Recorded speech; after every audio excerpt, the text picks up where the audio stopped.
Hello friends, welcome. स्वागत है आपका अपने इस चैनल इग्नो गाइडेंस में। और मैं आरती। आज का जो वीडियो है वो BPSC 133 का है। साउंड यहाँ पे थोड़ी आपको कम मिलेगी। उसका रीज़न फीवर है कि मुझे फीवर है, और सच कहूँ तो मैं वीडियो लाना नहीं चाह रही थी, बट आपके एग्ज़ाम में आपके कमेंट्स मैसेज बहुत आ रहे थे, इसकी वजह से मुझे वीडियो लाना पड़ रहा है। चलिए आज जो है, वरना अगर फीवर नहीं होती तो भी आपके बहुत सारी यूनिट जो है वो कंप्लीट हो गई होती। कोई बात नहीं, आज देख लेते हैं तुलनात्मक शासन और राजनीति में यूनिट 3 और 4। 1 और 2 जो यूनिट है ब्लॉक 1 की कंप्लीट हो चुकी है।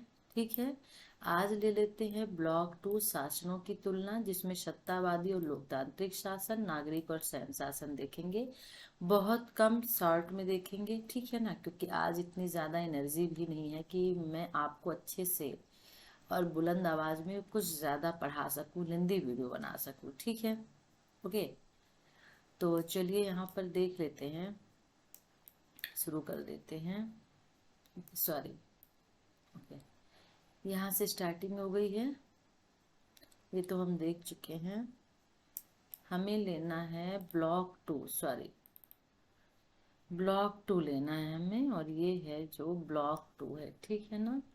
तो ब्लॉक 2 को हम देख लेते हैं, सत्तावादी और लोकतांत्रिक शासन। इसमें क्या क्या पढ़ेंगे? तो देखिए, सरकार, राजनीति व्यवस्था तथा राजनीतिक शासन, राजनीतिक शासनों के वर्गीकरण का उद्देश्य, लोकतांत्रिक शासनों का विकास, विकसित राज्यों में लोकतांत्रिक शासन और विकासशील राज्यों में लोकतांत्रिक शासन, अधिनायकवादी शासकों की प्रकृति, ठीक है ना, या अधिनायकवादी शासक की विशेषता। ये इम्पोर्टेंट हो सकता है क्वेश्चन। इसमें क्वेश्चन इम्पोर्टेंट क्या हो सकता है? तो सबसे पहले सरकार, राजनीति व्यवस्था तथा राजनीतिक शासन क्या है, ये इम्पोर्टेंट आपके लिए हो सकता है। फिर राजनीतिक शासकों के वर्गीकरण को उद्देश्य, ये इम्पोर्टेंट तो नहीं, लेकिन हाँ, लोकतांत्रिक शासकों का विकास किस तरह से हुआ है, ये क्वेश्चन इम्पोर्टेंट हो सकता है। ठीक है, विकसित राज्यों में लोकतांत्रिक शासन क्या, विकासशील राज्यों, क्योंकि हमारा भारत देश जो है वो विकासशील राज्य है, देश है, सॉरी, ठीक है ना। तो चलिए यहाँ पर देख लेते हैं राजनीतिक व्यवस्था तथा राजनीतिक शासन। ठीक है, राइट, इसे जूम कर दें थोड़ा सा। ओके, चलिए शुरू कर देते हैं। सरकार जो है वो राजनीतिक व्यवस्था तथा राजनीतिक शासक, यानी 3 शब्दों का प्रयोग चाहे पर्याय के रूप में किया जा सकता है, फिर भी इनमें अंतर अवश्य, मतलब सरकार, राजनीतिक व्यवस्था या राजनीतिक शासन, 3 शब्द हैं जिनको हम जनरली एक मानते हैं, लेकिन ऐसा नहीं है। इन तीनों में क्या है, इन तीनों में अंतर है। ठीक है, ओके। सरकार शब्द का प्रयोग प्रायः उस संस्थागत प्रक्रिया के लिए किया जाता है जिसके अनुसार सामूहिक तथा समानतः बाध्य निर्णय लिए या लागू किए जाते हैं। सरकार के मूल कार्य कानून बनाना, विधायन, कानून लागू करना, कार्य कारण और कानून की व्याख्या करना न्यायिक कार्य होते हैं। यानी विधायिका, कार्यपालिका, न्यायपालिका सरकार के अंडर होती है। तो सरकार हम किसे कहेंगे? यानी उस सरकार उस प्रक्रिया को या उस संस्था की प्रक्रिया को कह सकते हैं जिसके अनुसार, या सरकार उस संस्था को कह सकते हैं जिसके अनुसार सामूहिक तथा बाध्य, यानी कि सामूहिक और समांतर निर्णय, यानी जिसके अंतर्गत निर्णय लिए जाते हैं, लागू किए जाते हैं, कानून बनाए जाते हैं। ठीक है, सिंपल भाषा में। और इसके अंतर्गत विधायिका, कार्यपालिका और न्यायपालिका आती, जो कानून को बनाती हैं, लागू करती हैं और न्याय करती हैं। ठीक है, अब राजनीति शासन क्या है, राजनीति व्यवस्था। देखिए, बृहद अर्थ, बृहद का मतलब विस्तृत अर्थ में, क्योंकि इसमें न सरकार के केवल अंग और राज्य की राजनीतिक संस्थाएं शामिल होती हैं, बल्कि संरचना मूल प्रक्रियाएं भी होती हैं जिनके साथ समाज अपना संबंध स्थापित करता है। तो राजनीतिक शासन और राजनीतिक व्यवस्था सरकार के नीचे होती है, और ये इसका अर्थ जो है बहुत बड़ा होता है, क्योंकि इसके अंतर्गत सिर्फ ये संस्थाएं और सरकार के अंग ही नहीं आती हैं, बल्कि यहाँ पे मूल संरचना के साथ साथ में समाज से संबंध स्थापित, जिनके द्वारा बृहद अर्थ में हम माने बड़े अर्थ में ले सकते हैं, और सरकार के अंग और राज्य की राजनीतिक संस्थाएं इसमें नहीं आती है। इसमें संरचना मूल प्रक्रियाएं भी आती है, और जिनके द्वारा समाज के साथ संबंध स्थापित किया जाता है, ठीक है ना। तो यहाँ पर विभिन्न राजनीतिक शासकों ने अपनी अपनी प्राथमिकताएं निर्धारित की हुई हैं। अब राजनीतिक शासकों के वर्गीकरण में किन बातों को समानते ध्यान दिया जाता है, हो सकता है क्वेश्चन पूछते कि राजनीतिक शासकों के वर्गीकरण से आप क्या समझते हैं, या उनकी विशेषताएं लिखिए या समझाइए। तो आपको फिर ये आंसर लिखना पड़ेगा, ठीक है। पहला, शासन कौन करता है, सबसे पहला, ठीक है। फिर, क्या राजनीतिक भागीदारी की प्रक्रिया में केवल विशिष्ट वर्ग होते हैं, अथवा सभी देशवासियों की भागीदारी, जो देशवासी होते हैं सभी उसमें भागीदार होते हैं राजनीतिक भागीदार में, ठीक है।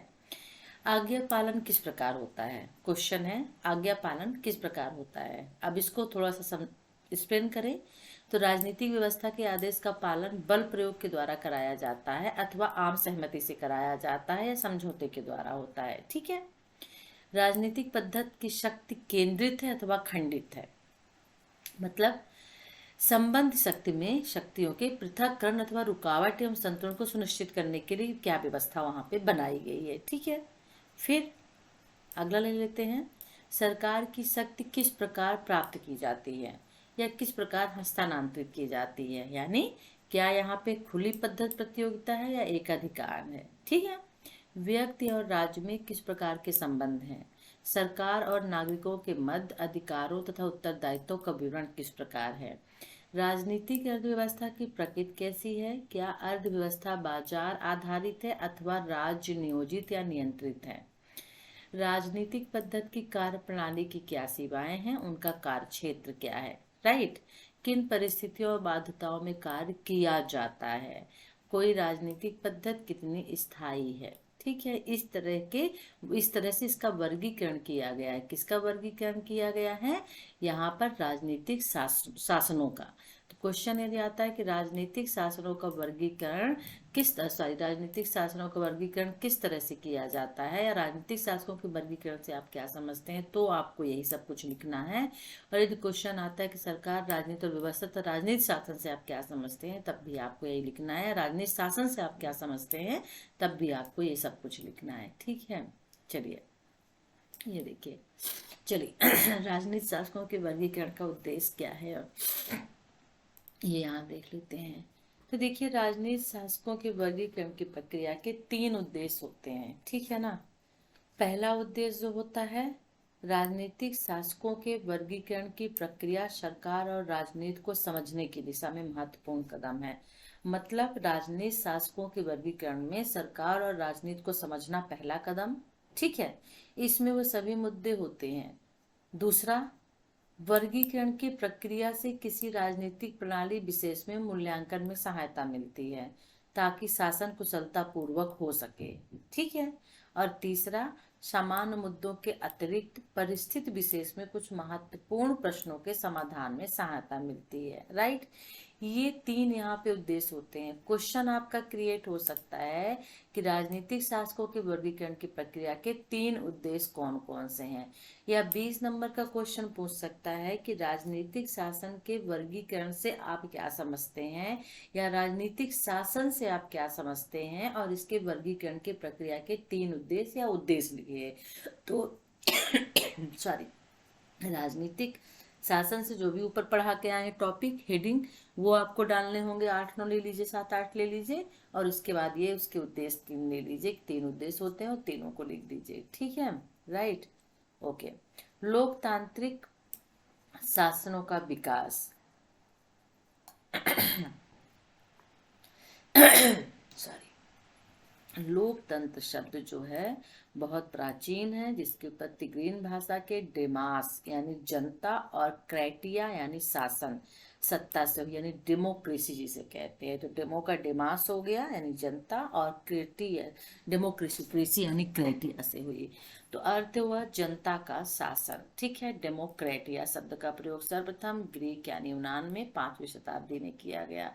इसका प्रयोग ग्रीक के नगरों राज्य सॉरी ग्रीक के राज्य सॉरी ग्रीक के नगर राज्यों के शासन के लिए किया गया था, और इसका प्रयोग उस समय ज्यादा प्रचलित हुआ था जब राजतंत्र, कुलीन तंत्र और लोकतंत्र के लिए किया गया। तो लोकतंत्र के समर्थक में इस विषय पर विवाद चलता है कि डेमास में किनको शामिल किया जाए, न केवल प्राचीन ग्रीस को बल्कि आधुनिक कुछ व्यक्तियों को आधुनिक समय में अवश्य अयोग्य घोषित कर जनता में शामिल नहीं किया था, यानी डेमास में शामिल नहीं किया जा सकता है। ठीक है, तो ये हुआ लोकतांत्रिक शासकों का विकास किस तरह से हुआ। जनता में किन को शामिल किया जाए, इसकी परिवर्तित होती धारणा के साथ ही इस धारणा में यह भी बदली कि जनता द्वारा शासन से क्या अभिप्राय है। ठीक है ना, बोलते हैं ना जनता का जनता के लिए, जनता के द्वारा शासन है।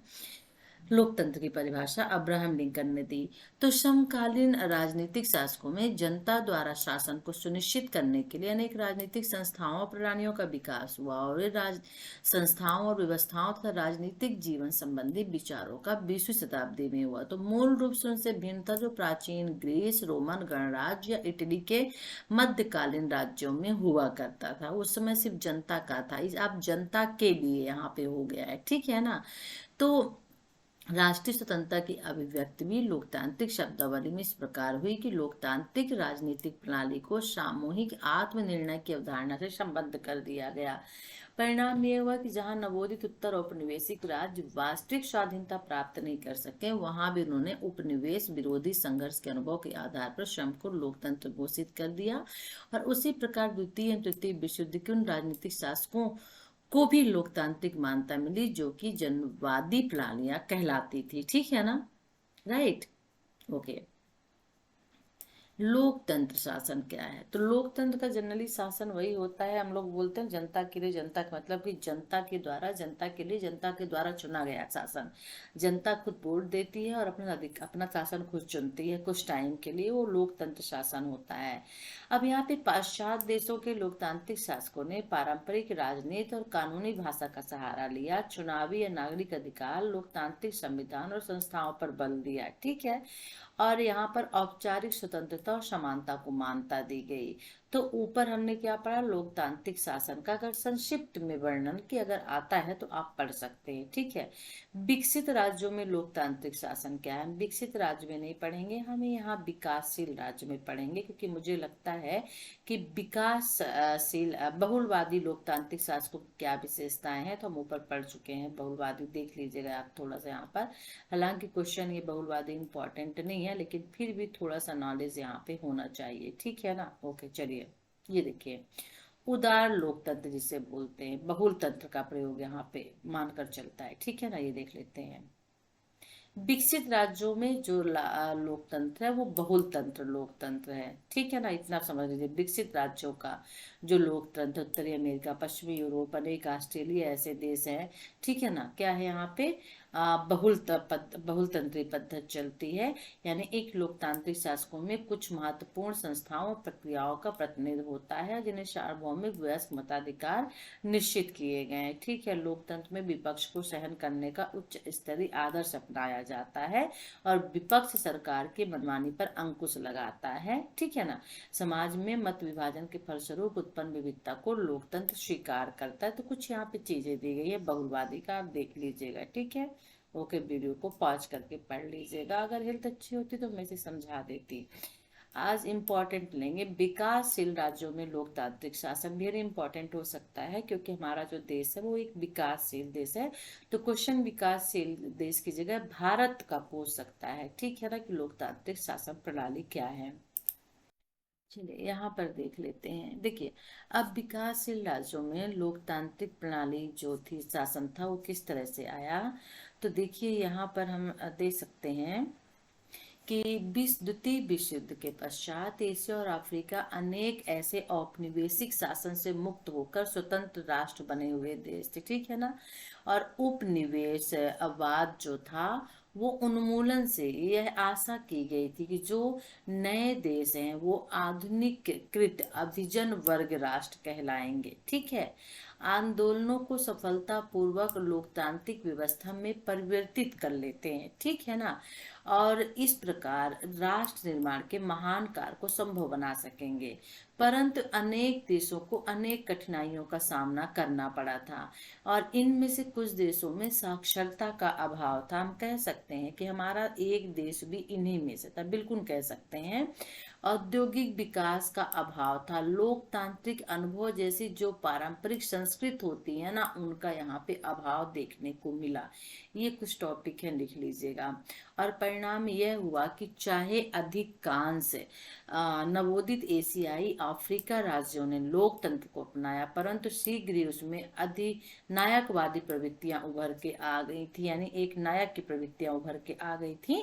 और विकासशील देशों में अनेक ने कभी लोकतंत्र तो कभी अधिनायक तंत्र को अपनाया। पाकिस्तान इसका एक ज्वलंत उदाहरण है, जो अधिनायक तंत्र को अपनाया, ठीक है ना।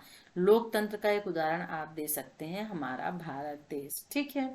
तो ऐसा भी है कि कुछ देशों में लोकतंत्र का दिखावा तो है, परंतु व्यवहार में जहां अधिनायक तंत्र की प्रक्रिया पाई जाती है, जैसे पाकिस्तान एक उदाहरण इसका है। अब भारत अवश्य एक ऐसा देश है जिनमें सामान्य लोकतांत्रिक परंपराओं को बनाए रखा है तथा संवैधानिक प्रावधानों एवं प्रक्रियाओं का यहाँ पे पालन किया गया है, ठीक है।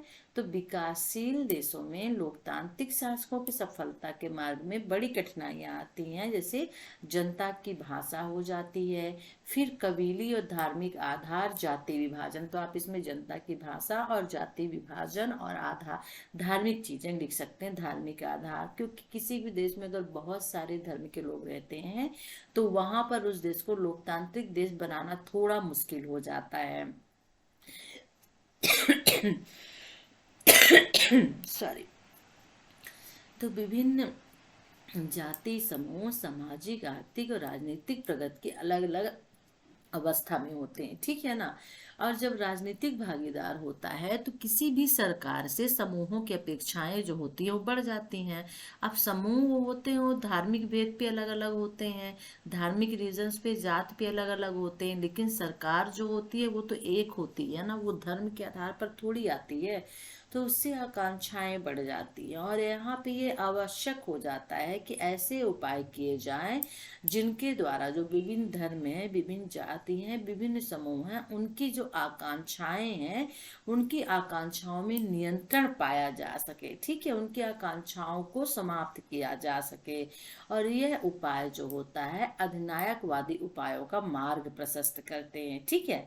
तो भागीदारी के प्रति तीव्र गति से बढ़ने के कारण अनेक लोकतांत्रिक शासन अधिनायकवादी सैनिक अथवा नौकरशाही प्रणालियों में परिवर्तित हो गए। विशेषकर जैसे लैटिन अमेरिका के राज्यों में हुआ कि वहां पर जो होता है राष्ट्रपति और वहां की सैन्य व्यवस्था जो होती है इम्पोर्टेंट होती है, ठीक है।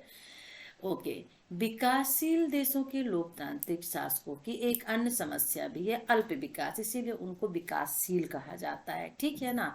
और निर्भरता सिद्धांत के समर्थन करना, क्योंकि जब कोई भी देश यदि विकास उसका पूरा विकास नहीं हुआ है, थोड़ा विकास हुआ है, तो वो हर एक चीज के लिए दूसरे राज्यों के ऊपर डिपेंड, दूसरे देशों के ऊपर सॉरी डिपेंड होता है, ठीक है ना।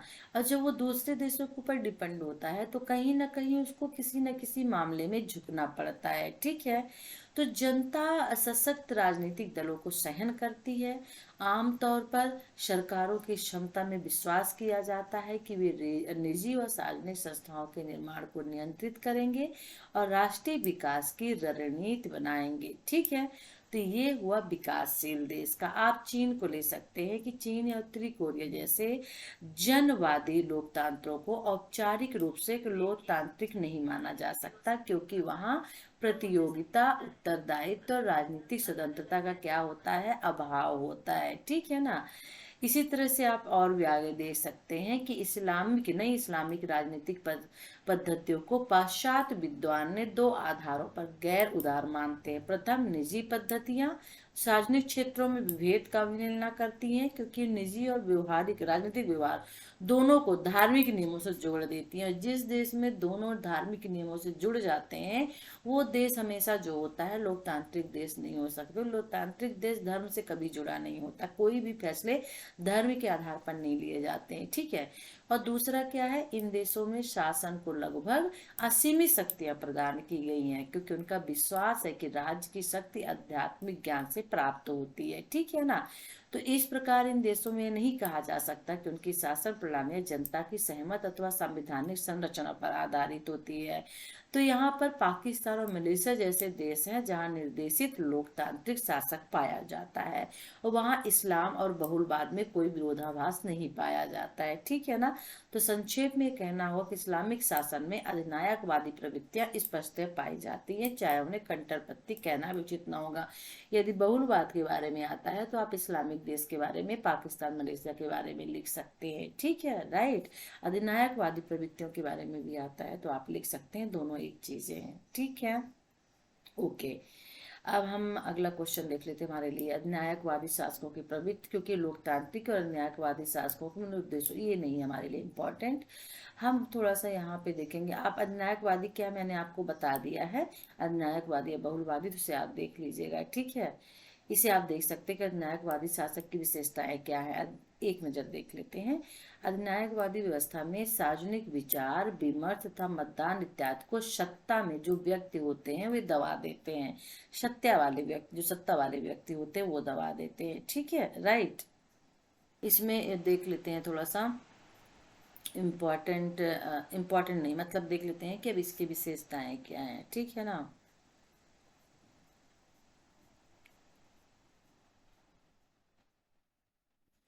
अधिनायकवादी प्रणाली इतनी शक्ति का प्रयोग आसानी से कर लेते हैं, यानी अपनी शक्ति का प्रयोग इतनी आसानी से कर लेते हैं कि संवैधानिक मर्यादाओं की अवहेलना कर लेते हैं। इस व्यवस्था में जो लोग सत्तारूढ़ होते हैं वे दावा नहीं करते कि उनकी शक्ति के पीछे शासकों की स्वीकृति होती है, ठीक है। बल पर आधारित होता है अधिनायकवादी। यह प्रणाली नागरिकों के विरुद्ध बड़ी सुविधा से हिंसात्मक उपायों का सहारा ले लेते हैं। नागरिकों की यानी जनता की शासन में कोई भूमिका नहीं होती है, और शक्ति यानी कि सत्ता नियंत्रित होती है। सत्ता परिवर्तित या नेता परिवर्तन सरल नहीं होता है। यह कार्य प्राय शांतिपूर्वक उपायों से संपन्न होता ही नहीं है। सत्ता में परिवर्तन है सैनिक क्रांति के द्वारा या किसी अन्य क्रांति के द्वारा ही होता है, ठीक है ना। अफ्रीका का एक यहाँ पे उदाहरण दिया हुआ है। अधिनायकवादी देश अन्य देशों के साथ अपने संबंधों में भी बल प्रयोग का सहारा लेते हैं, और इस व्यवस्था में संस्थाएं जनता की भागीदारी पर आधारित नहीं होती और न ही जनता के प्रति वे उत्तरदायी होती, ठीक है ना। इसलिए जनमत का कोई विशेष प्रभाव भी नहीं होता है। यह शासन व्यवस्था जनता की सीमित तथा अत्यंत कम राजनीतिक पहल पर आधारित होती है। जहाँ लोकतंत्र संस्थागत में बहुलवाद का लगभग असीमित रूप में प्रतिनिधित्व करता है, वहीं अधिनायक व्यवस्था सीमित बहुलवाद का प्रतिनिधित्व करती है, ठीक है। और इस व्यवस्था में शासक समूह की सत्ता कानूनन जनता के प्रति उत्तरदायी नहीं होती है, राइट। ये अधिनायकवादी देख लीजिएगा, थोड़ा सा क्वेश्चन आता है तो आप इसे कर सकते हैं, ठीक है। तो ये हमारी जो थर्ड यूनिट है यहाँ पे फिनिश्ड हो गई। अब हम ले लेते हैं यहाँ पे 4 यूनिट, और 4 यूनिट है सैनिक और सैन्य शासन, ठीक है ना। चलिए अब यहाँ पर हम देख लेते हैं।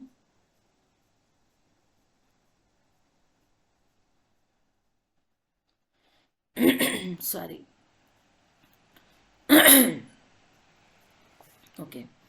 अब नागरिक और सैन्य शासन में देख लेते हैं। तो देखिए, नागरिक और सैन्य शासन में हम भारत देखेंगे, ठीक है। राजनीति में सैन्य हस्तक्षेप की थोड़ी सी व्याख्या कर लेंगे। सैन्य शासन की अभिप्राय और विशेषताएं देख लेंगे, ठीक है, और इसके थोड़ा सा प्रकार रणनीतियां देख लेंगे। चलिए अब यहाँ पर देख लेते हैं। देखिए, अब परिचय थोड़ा सा यहाँ पे ले लेते हैं। जो इम्पोर्टेंट होता है कि राज्यों के समकालीन शासन में सेना एक शक्तिशाली संस्थान होती है, ठीक है, और सैनिक शासन जो होता है वो सत्तावादी शासन का एक उपवर्ग होता है। लेकिन सभी सत्तावादी जो शासन हो, जो मतलब जो शासक होते हैं, सत्तावादी को मतलब सत्ता में होते हैं, शासन सेना द्वारा शासित नहीं होती है, और आम तौर पर सेना उस राज्य में सरकार की बागडोर अपने हाथ में ले लेते, जो आंतरिक संकट से ग्रसित होते हैं, ठीक है। अन्यथा किसी भी प्रकार की सरकार हो, सेना के कार्यकारिणी के अधीनस्थ रहने की उम्मीद की जाती है, और बुलाए जाने पर वो मदद को आगे आती है। जैसे मान लीजिए पाकिस्तान में हर एक प्रशासनिक निर्णय जो होता है वो सेना लेती है, सेना का दबदबा होता है, सेना सर्वोच्च होती है वहां पर, ठीक है ना। वो चाहे तो तख्ता पलट करके प्रधानमंत्री को हटा के खुद भी वहां का राष्ट्रपति अपने आप को प्रधानमंत्री घोषित कर सकता है। लेकिन हमारे भारत देश में ऐसा नहीं है, लोकतांत्रिक देश है, और यहाँ पर सेना जो है वो नीचे आती है शासन के। तो यहाँ पर जब शासन सेना को बुलाएगा, जहां जरूरत होने पे वहां पे सेना जाएगी। तो शासन के आदेशानुसार सेना कार्य करती है हमारे भारत देश में, ठीक है। सॉरी। ओके। अब कार्यकारिणी से उम्मीद की जाती है कि वे अपनी ओर से सशस्त्र बलों की वास्तविक आवश्यकताओं का ध्यान रखें, उन्हें अन्यथा दूर रहने दें। दूसरे शब्दों में नागरिक कार्यपालिका और सेना से अपेक्षा की जाती है कि अपने अपने संबंधित कार्य को पूरा करें और एक दूसरे के कार्य क्षेत्र में अतिक्रमण ना करें, यानी बाधा उत्पन्न ना करें, ठीक है, हस्तक्षेप ना करें, और इस प्रकार एक दूसरे को सुचारू रूप से काम में बाधा ना पहुंचाएं। एशिया, अफ्रीका, लैटिन अमेरिका के उभरते जो देश हैं वो राजनीति में सेना के हस्तक्षेप का शिकार हुए हैं। यहाँ पर सेना का हस्तक्षेप बहुत ज्यादा है, और इन नव स्थापित राज्यों में से कई राज्यों ने सैन्य तख्ता पलट भी देखे हैं। तो विकसित देशों में सैनिक शासन का नागरिक शासन में 1980 के दशक से 1990 के दशक में बहुत परिवर्तन हुआ है। किन देशों में? विकसित देशों में। किंतु तख्ता पलट और तख्ता पलट की कोशिश की बीमारी कई देशों में लगी है, और कई विकासशील देशों में सैन्य शासन कायम हुआ है। विकासशील देशों में भी तख्ता पलट हुआ है, ठीक है। तख्ता पलट का मतलब जहाँ पे सेना का जो प्रधान होता है वो राष्ट्रपति बनने की कोशिश करता है।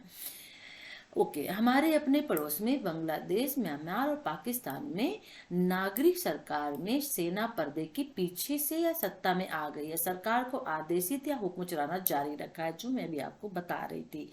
और सेना और कानूनी रूप से संगठित सार्वजनिक प्राधिकरण के बीच जो होता है वो अधीनता का संबंध होता है। मतलब यहाँ पर सेना सर्वोच्च होती है, सेना ही पूरा काम करती है, सिर्फ वो पर्दे के पीछे रह के प्रधानमंत्री से पूरा काम करवाती है। यदि प्रधानमंत्री उसकी बात नहीं मानता है, तब जब सेना के मन मुताबिक काम नहीं होता है, तब वहां पे तख्ता पलट होता है। बस इस चीज को आपको दिमाग में रखना है, ठीक है। ओके। अब यहाँ पे नागरिक सैनिक संबंध देख लेते हैं। तो देखिए, सेना, नागरिक और नागरिक सैन्य संबंध, अगर इसकी हम एक परिभाषा देते हैं तो सैन्य की एक मानक परिभाषा राज्य संयोजन के सभी क्षेत्रों पर निर्धारित सशस्त्र सेवाओं से होता है, ठीक है। सेना, जैसे ही हम सैन्य शब्द बोलते हैं तो हमारे दिमाग में जो वर्दी में होते हैं वो सैन्य हमारे सामने आदमी दिख जाते हैं, ठीक है ना। तो यहाँ पर इन परिभाषा के 3 मापदंड दिए गए हैं। युद्ध के हथियारों पर उनका एकाधिकार हो, किसका? सैन्य का, ठीक है, जिन्हें हम आर्मी बोलते हैं। उनका प्राथमिक उद्देश्य क्या हो? राष्ट्र, राज्य और उनके नागरिकों की बाहरी सेना के खतरों से या खतरों के खिलाफ रक्षा करना, यानी उनका पहला उद्देश्य होता है राष्ट्र, राज्य और नागरिकों की खतरों से दुश्मनों से रक्षा करना। और तीसरा होता है कि वे राज्य के यंत्र के रूप में विधि सम्मत, विधि का मतलब कानून के सम्मत और वैध तरीके से रक्षा करें, ठीक है। यानी नागरिक, अब यहाँ पे नागरिक मतलब विधि सम्मत और वैध हैं, मतलब वो कानूनी रूप से वो वैध हों, ठीक है ना, कानून के द्वारा वो बनाए गए हों। फिर अब नागरिक शब्द ले लेते हैं। क्या हुआ? अभी सैन्य को हमने देखा, तो नागरिक शब्द का उपयोग सभी गैर सैन्य सामाजिक कर्ता, संस्थाओं और संगठन, दोनों राज्य, अब दोनों राज्य का मतलब सरकार के विधायी और कार्यकारी जो न्याय शाखाएं होती हैं इनमें, और गैर राज्य यानी राजनीतिक कर्ता, राजनीतिक दल, प्रभावी समूह, सामाजिक आंदोलन, नागरिक संगठन जो होते हैं, इनके अंतर्गत ये नागरिक शब्द आता है। तो नागरिक सैन्य संबंध शब्द सेना और नागरिक प्राधिकरण के बीच के रिश्तों को यहाँ पे क्या करता है? दर्शाता है। एक व्यापक अर्थ में सेना और समाज के बीच प्रत्येक स्तर पर संबंध को दर्शाता है, ठीक है। तो यहाँ पर 2 शब्द नागरिक और सैन्य के बीच के व्यापक अंतर को व्यवहार में लाना आसान नहीं होता है। मतलब इसके अंतर को कैसे समझा जाए कि नागरिक और सैन्य क्या है। सॉरी, मैंने कहा ना कि हेल्थ आज अच्छी नहीं है, लेकिन फिर भी आपके लिए वीडियो बना रही हूँ। यहाँ ऐसे भी समाज रहे हैं जो शासक और आदिवासी युद्ध के नेता और शस्त्रों का खजाना भी रहे हैं। यानी कि युद्ध के वो नेता भी थे और जो शस्त्र थे, जो हथियार होते थे। जनरली सेना का इन पे कब्जा होता है, सेना का अधिकार होता है, लेकिन यहाँ पर शासकों का अधिकार होता है। और इसी तरह यूरोप के सामंती राजतंत्रों में नवाब, सामंत, योद्धा, राजनीतिक नेता दोनों ही थे। योद्धा भी थे यानी सैनिक भी वो होते थे, और एक तरह से नेता यानी सरकार का भी वो काम करते थे। और 8वीं शताब्दी के अंत में हुआ कि विशेष रूप से फ्रांसीसी क्रांति के बाद अधिकारी सैन्य दस्ता और जो बंसी प्रभुत्व एक वर्चस्व जो चला आता था उसमें परिवर्तन हुआ। ठीक है। और अधिकारी सैन्य जो दस्ता थे वो विकास के साथ उनको जोड़ा जाने लगा, संस्थाओं के साथ संस्थान में उनको विकसित कर दिया गया। ठीक है। उनकी शैलियों में, प्रशिक्षण में परिवर्तन लाया गया, और यहाँ पे सशस्त्र बल और सरकार के बीच में एक परिवर्तन दिखा। ठीक है। यानी कि सरकार सैन्य एक अलग बना, सरकार अलग बना और सैन्य एक अलग बना, जिसका पूरे हथियारों पर कब्जा होता था तो वो सैन्य कहलाता था, और जो शासन चलाता था वो सरकार हो गई। तो युद्धोत्तर अवधि में यानी युद्ध के टाइम में सेना नायक के रूप में या एशिया, अफ्रीका और लैटिन अमेरिका के कई विकासशील उत्तर उपनिवेशवादी देशों में प्रमुख रूप से उभर कर आई है। तो सेना शासक के रूप में, जिसे हमने कहा कि कहीं कहीं पे सेना शासक के रूप में होती है, और इन देशों में सैन्य शासक की व्यापकता जो होती है उससे हम समझ सकते हैं कि द्वितीय विश्व युद्ध के बाद विकासशील राज्यों के लगभग 55%, ठीक है, राज्यों को कम से कम एक बार सैन्य तख्ता पलट भोगना पड़ा है। क्यों? क्योंकि वहां पर सैन्य शासन सबसे पहले था और जो सरकार थी वो बाद में थी, क्योंकि पर्दे के पीछे सब कुछ खेला जाता है। फिर भी विकसित देशों की राजनीति में सैन्य हस्तक्षेप की घटना प्रमुख हुआ करती थी, जो राजनीतिक वैज्ञानिकों का ध्यान आकर्षित किया। नागरिक सैन्य संबंधों की प्रकृति एक राजनीतिक शासक से दूसरे राजनीतिक शासक से भिन्न होती है, और ये चिंता के मुद्दों पर बदलती रहती है। राजनीतिक शासकों को 3 विभिन्न गुटों में उनके नागरिक सैन्य संबंध के बीच मामूली परिवर्तन के तरीके के आधार पर वर्गीकृत कर सकते हैं। यानी राजनीतिक शासन और नागरिक सैन्य को 3 अलग चीजों में, गुटों में हम बदल सकते हैं। पहला, वे राजनीतिक शासन आते हैं जिनमें सशस्त्र बल काफी हद तक राजनीति से बाहर होते हैं, सशस्त्र बल यानी सैन्य बाहर होता है, और जिनमें सेना पूरी तरह से राज्य का सहायक यंत्र होती है। अब इसमें भारत और संयुक्त राज्य अमेरिका अच्छा उदाहरण है कि जब उनको जरूरत पड़ने पे बुलाया जाता है सैन्य को, तभी सेना आती है, वरना नहीं आती है। तो कौन बुलाता है? राष्ट्रपति या फिर प्रधानमंत्री बुलाते हैं। ठीक है। दूसरे वर्ग में क्या आता है? वे राजनीतिक प्रणालियां हैं जैसे कि चीन और इराक है सॉरी, जहां सशस्त्र बलों और सत्तारूढ़ दल के बीच सहजीवी संबंध मौजूद है। ठीक है। यानी कई राज्यों में भी सत्ता काबिज है और वैचारिक तौर पर एकल या पार्टी दल आधिपत्य है। ठीक है। तो यहाँ पर क्या हो गया? दूसरा वर्ग हो गया। तो हमारे पास ऐसे कई राज्य हैं जिनमें सेना को विधिपूर्वक चुनी हुई सरकारों को उखाड़ फेंका है। यानी सेना ने ही चुनी हुई सरकार को भी यहाँ पर बताइए उखाड़ फेंका, और स्वयं के सदस्यों को शासक के रूप में स्थापित किया। फिर नागरिक सरकार पर अत्यधिक प्रभाव प्राप्त कर लिया। तो नाइजीरिया और पाकिस्तान नागरिक सैन्य संबंधों के इस तरीके का एक अच्छा उदाहरण है। और ये दोनों देश 3 दशक से लंबी अवधि के लिए सैन्य शासक के अधीन थे, और लोकतांत्रिक रूप से निर्वाचित नागरिक सरकार में लौटने के बावजूद वे अनुभव करते हैं कि सेना एक मजबूत दबाव समूह के रूप में उभरी है और राजनीतिक निर्णय लेने में ज्यादा प्रभाव सेना का होता है, ज्यादा इफेक्ट सेना का होता है, और सेना जो कहती है वही होता है। सेना के मन मुताबिक काम नहीं होता है तो सेना उसे उखाड़ फेंकती है, खुद वहां पे आ जाती है। ठीक है। तो पहले 2 वर्गों से हम प्रमुख उदाहरण की परीक्षण लेते हैं। तो भारत और चीन, सैन्य शासन के उदाहरणों और विशेषताओं का एक अलग अनुभव हम नीचे करेंगे। तो भारत में आप देख लीजिएगा थोड़ा सा, क्योंकि आजादी के बाद सेना में अराजनीतिक प्रवृत्ति की जो इस परंपरा रही है वो रही है। है और आजादी के बाद से लंबे समय तक सेना को कमोबेश विदेश और सुरक्षा नीतियों के मामलों में किसी भी निर्णय लेने से बाहर रखा गया था। जो भी निर्णय है वो प्रधानमंत्री लेते थे। और चीन का जब 1962 में युद्ध हुआ था उसके बाद बाहरी सुरक्षा के मामलों में संवेदनशीलता बढ़ी, लेकिन सेना को राज्य के किसी महत्वपूर्ण मामले में कोई भूमिका नहीं दी गई है। तो देश के मामले में अगर कोई खतरा ऐसा दिखता है तो उसमें सेना कुछ निर्णय ले सकती है, ये यहाँ पे अधिकार दिए गए हैं, लेकिन राज्य के अंदरूनी मामलों में अधिकार नहीं दिए गए हैं। तो नागरिक नेतृत्व और सेना के बीच के संबंध कभी समतल नहीं रहे हैं। और ऐसे कुछ मौके आए जब सेना और उनके राजनीतिक आकाओं के बीच खींचातानी हुई है, और उससे कहीं अधिक अच्छा उदाहरण तत्कालिक भारतीय सेना प्रमुख जनरल यानी थिमब्बिया का है, जिन्होंने तत्कालीन प्रधानमंत्री पंडित नेहरू को अपना इस्तीफा सौंपते हुए वापस सिर्फ इसलिए ले लिया कि कुछ घंटे बाद उनके पाकिस्तानी समकक्ष दिल्ली आने वाले थे।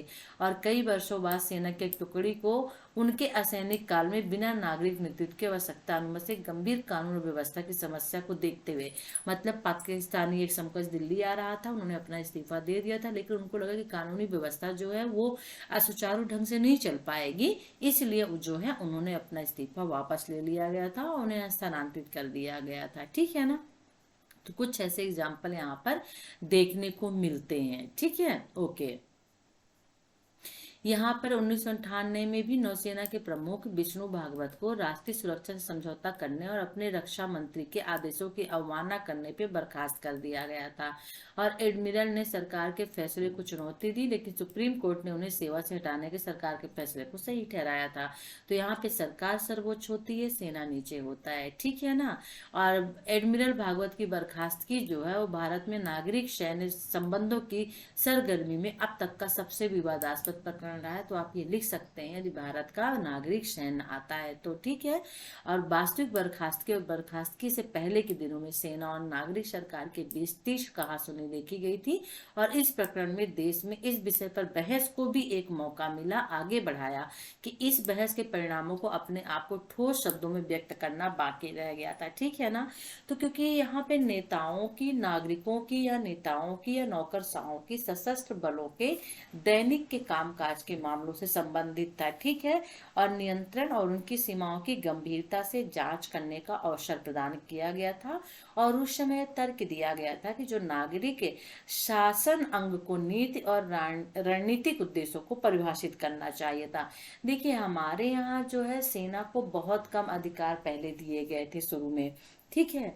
लेकिन जब भारत और चीन का युद्ध हुआ तो वहां पे एक चीज सामने आई कि सेना के पास वो अधिकार होते, युद्ध लड़ने का, निर्णय लेने का अधिकार होता, क्योंकि आखिरी निर्णय प्रधानमंत्री का होता है और प्रधानमंत्री जो कहता है वो सेना को मानना पड़ता है। तो यहाँ पर राष्ट्रपति जो कहता है वो मानना पड़ता है। तो यहाँ पर ये चीज एक बहस, एक मुद्दा उठा कि नहीं, कुछ बदलाव किए जाने चाहिए और कुछ अधिकार सेना को भी दिए जाने चाहिए कि आपात स्थिति में, युद्ध की स्थिति में वो कुछ निर्णय ले सके। तो वो कुछ निर्णय सेना को दिए गए, लेकिन सिर्फ ये देश की स्थिति में और देश के लिए और जो पड़ोसी देश है उनके अटैक से, उनके खतरे से निपटने के लिए था। देश के अंदर राज्य के लिए अधिकार नहीं दिए गए सेना को।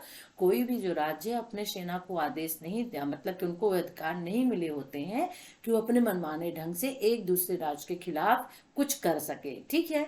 तो यहाँ पर आप इसको एक्सप्लेन करके लिख दीजिएगा। ठीक है ना।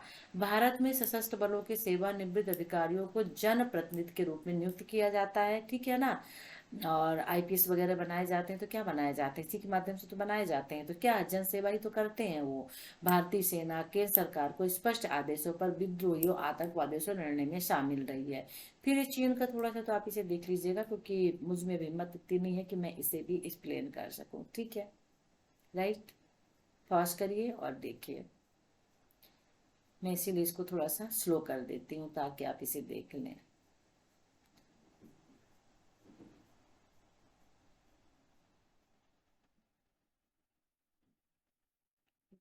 और क्या इम्पोर्टेंट क्वेश्चंस इसमें हो सकता है।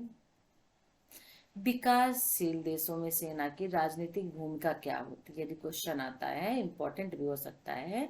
तो विकासशील देशों में सेना की राजनीतिक भूमिका को समझाने के लिए, समझने के लिए अन्य कारकों को भी पहचानना होगा। जैसे कुछ विद्वानों ने स्वतंत्रता संघर्ष और उसके बाद राज्य निर्माण के दौरान जो भूमिका निभाई, जैसे मेरा देश है, वो उसने स्वतंत्रता पाई और उसके बाद राज्य का एक देश का निर्माण हुआ, तो उस सेना का राजनीतिक प्रभाव होता है। फ्रांस स्वतंत्रता के लिए अल्जीरिया में सशस्त्र बल देश से संघर्ष में अग्रणी रहे हैं और इससे वर्तमान समय तक अल्जीरियाई राजनीतिक व्यवस्था में अपनी प्रमुख भूमिका को बनाना जारी रखा है। तो कुछ अध्ययनों पर यह ध्यान दिया जाता है कि सेना की मजबूत भूमिका के लिए अनुकूल हो सकती है कुछ देशों के लिए। मिसाल के तौर पर मिस्र में नागरिक शहर संबंधों का अध्ययन करने वाले अमोस पेरलमटर ने कई सामाजिक स्थितियों की पहचान की जो उनसे योगदान देते हैं और जिसे उन्होंने प्रशंसावाद कहा, अर्थात वह राज्य जिसमें राजनीतिक निर्णय लेना नियंत्रित होता है या किसी भी तरह से सेना से बहुत प्रभावित होता है। तो सैन्य हस्तक्षेप के लिए भी उपजाऊ जमीन प्रदान करने के रूप में पहचानी जाने वाली कुछ सामाजिक स्थितियों में शामिल है। देखिए, सैन्य हस्तक्षेप का मतलब होता है कि सेना का हस्तक्षेप किसी भी चीज में हो। हम यहाँ पे एग्जाम्पल ले सकते हैं राजनीति के उसके तौर पर कि पाकिस्तान में बहुत से ऐसे राज्य हैं जहाँ पर प्रधानमंत्री राष्ट्रपति का रोल नगण्य होता है। हर एक निर्णय जो होती है वो सैन्य यानी कि सेना का जो अधिकारी होता है वो लेता है। क्यों? क्योंकि वहां पे सेना प्रमुख होती है, उनके आधार पे ही कोई निर्णय लिए जाते हैं, उनके आधार पे ही कानून बनाए जाते हैं। अगर उनकी रजामंदी नहीं होती है तो वहां पर तख्ता पलट का मतलब होता है कि प्रधानमंत्री को मंत्रिसभा को उसको लोकसभा को भंग कर दिया जाता है और वहां पे पूरा जो अधिकार होता है वो किसके हाथ में आ जाता है? सेना के अधिकारी में। इसका एक एग्जाम्पल आप देख सकते हैं, कश्मीर का जब युद्ध हुआ था तो कौन वहाँ के प्रधानमंत्री थे? मुशर्रफ वो सेना के जो जनरल थे, मेन थे, सेना प्रमुख थे और फिर उन्होंने क्या किया, तख्ता पलट किया था और खुद बन गए थे। तो ये प्रक्रिया जो होती है बहुत से राष्ट्रों में देखी जाती है। सैनिक शासन, अभिप्राय और विशेषताएं। तो सैनिक शासन ऐसे राज्य हैं जहां सशस्त्र बलों के सदस्य पूर्णतः या मुख्य रूप से शीर्ष राजनीतिक निर्णय लेते हैं, वो सैनिक शासक कहलाते हैं। ठीक है, यानी कि उन मामलों को शामिल करता है जहां विदेशी सेना स्वयं द्वारा अधिग्रहण किए गए राज्य नीति यानी विजित राज्य पर शासन करती है। ठीक है, यहाँ पे देख सकते हैं कि द्वितीय विश्व युद्ध के दौरान जर्मनी और इटली में मित्र देशों की सैनिक सरकारें। तो सैनिक शासन शब्द अक्सर उन राज्यों के संदर्भ में उपयोग किया जाता है जिनके सैनिक बलों ने एक पूर्व नागरिक सरकार को हटाकर अपने नाम पर शासन करते हैं। तो मान लीजिए कि कोई देश, दो देश लड़ रहे हैं और वहां पे तीसरा देश उनका साथ दे रहा है, ठीक है ना, तो वहां पर क्या होता है, उस देश पे उन्होंने जीत हासिल कर ली तो जो देश मेन है वो तो वहां पे शासन करेगा ही जो, लेकिन जो सैनिक उनकी सहायता कर रहे हैं दूसरे देश के लोग, वो भी वहां पर सरकार को हटाकर अपने नाम का शासन करने लगते हैं। तो सैनिक बल जो होते हैं पूर्व की जो सरकार होती है उनको हटा देते हैं और वहां पे खुद शासन स्थापित कर लेते हैं। तो सैनिक शासन का जो उद्भव है वैधता समाज में सरकारी पैठ की सीमा से होता है। ठीक है ना, आधुनिक सैनिक समाज नागरिक निरंकुश शासन से वैधता के अपने स्रोतों से भिन्न होता है, कानून के। और विकासशील देशों में असैनिक यानी सिविलियन तानाशाही अपनी वैधता स्थापित करते हैं और इन बातों के द्वारा देश के स्वतंत्रता संघर्ष में स्वयं का नेतृत्व या खुद के द्वारा स्थापित जो भी हो, चुनावों में धांधली से कुछ भी हो, उसके द्वारा वो सामने प्रकट आते हैं और अपनी शक्ति को बनाए रखते हैं। तो सैनिक शासन की सत्ता बनाए रखने के लिए भी इस रणनीति का सहारा लेते हैं, लेकिन उनका शासन वैधता की कमी के सहज भाव से ग्रस्त होता है। उनको मतलब कानूनी रूप से वैधता नहीं मिलती है, कानूनी रूप नहीं मिलता है। और सैनिक शासन को सर्वाधिकारवादी शासन से भी अलग किया जाना चाहिए। क्यों? कोई भी इन दोनों के बीच 3 अंतरों की पहचान कर सकता है। पहला, सर्वाधिकारवादी शासन, ठीक है, अपनी विचारधाराओं के आधार पर वैधता का दावा करते हैं जिससे लोकतंत्र के उच्च और कुलीन रूप कहते हैं। दूसरा, सैनिक शासन। तो पहला सर्वाधिकारवादी शासन जो सर्व प्रमुख होता है, वो कहता है कि उसका अधिकार है, वो सबसे प्रमुख है, वो लोकतंत्र का मतलब करता धरता है, जैसे प्रधानमंत्री राष्ट्रपति हो गए, जहां जो शासन प्रणाली है। दूसरी ओर सैनिक शासन होते हैं जो अपने विचारधाराओं का विस्तार करते हैं, मार्गदर्शन करते हैं। फिर सैनिक शासन राजनीति में सशस्त्र बलों के हस्तक्षेप के परिणाम स्वरूप अस्तित्व में आते हैं, क्योंकि सैनिक सशस्त्र बल उनके हाथ में होता है। और इसके विपरीत सर्व अधिकारवादी जो तानाशाह सशस्त्र राजनीतिक दलों को संगठित करके सत्ता में कब्जा करते हैं। अब इनमें अंतर देखिएगा, सर्वाधिकारवादी तानाशाह और जो सैनिक शासक होते हैं, ठीक है ना। तो जो सर्वाधिकारी शासन होते हैं वो अपने विचारों के आधार पर दावा करते हैं कि मेरा ये इस पे अधिकार है और मैं कानूनी रूप से यहाँ का मुख्य हूँ, ठीक है ना। और लोकतंत्र के उच्च के रूप में वो देखे जाते हैं। लेकिन जो सैनिक शासन होते हैं वो कहते हैं कि विचारधाराओं का विस्तार करते हैं, और वो सशस्त्र बलों के सहयोग से जो होते हैं वो कहते हैं कि मेरा यहाँ पे आधिपत्य है, मेरा यहाँ पे कानून है और मैं सबसे सर्वोच्च हूँ, ठीक है ना। तो वो क्या करते हैं, सशस्त्र बलों को संगठित करते हैं, इकट्ठा करते हैं सशस्त्र दल को, सैनिकों को, और सत्ता में आते हैं। तो सत्ता में आने के बाद सर्वाधिकारीवादी जो तानाशाह होता है सशस्त्र बलों सहित सभी संगठनों पर अपनी पार्टियों के सर्वोच्चता स्थापित करते हैं और अंततः सैनिक शासन सीमित बहुलवाद की अनुमति दे देते हैं। तो वहाँ कोई जिम्मेदार सरकार नहीं होती है। और दूसरी ओर जो सर्व अधिकारवादी जो शासन होता है वो एकल दल प्रणाली का होता है, ठीक है ना। तो वो पूरे समाज को नियंत्रित करने का प्रयास करते हैं। तो इस तरह से यहाँ पर हमने दो चीजें देखी, एक सर्व अधिकारवादी शासन को देखा और दूसरा हमने सैनिक शासन देखा। हो सकता है इन दोनों में अंतर आज पूछ ले तो आप लिख सके उसे, ठीक है ना। सैनिक शासन के प्रकार यहाँ पे देख लीजिए। सेना, नौसेना, वायुसेना, तीन सेनाएं होती हैं सैनिक में, ठीक है ना।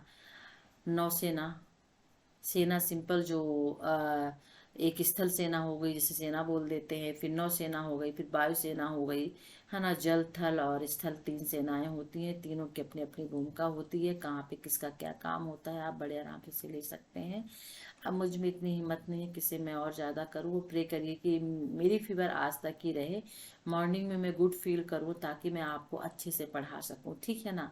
तो वीडियो को लाइक करिए और शेयर करिए, चैनल को सब्सक्राइब कर लीजिए नहीं किया है तो। यहाँ पे थोड़ा सा जो है क्वेश्चन रहते हैं, क्वेश्चन के आंसर भी दिए हुए होते हैं, शायद इसमें नहीं दिया है, बहुत प्रश्न बस दिया है। तो चलिए फिर नेक्स्ट वीडियो के साथ हम आपसे फिर मिलेंगे। वीडियो अच्छा लगे तो कमेंट जरूर कर दीजिएगा। Take care, bye.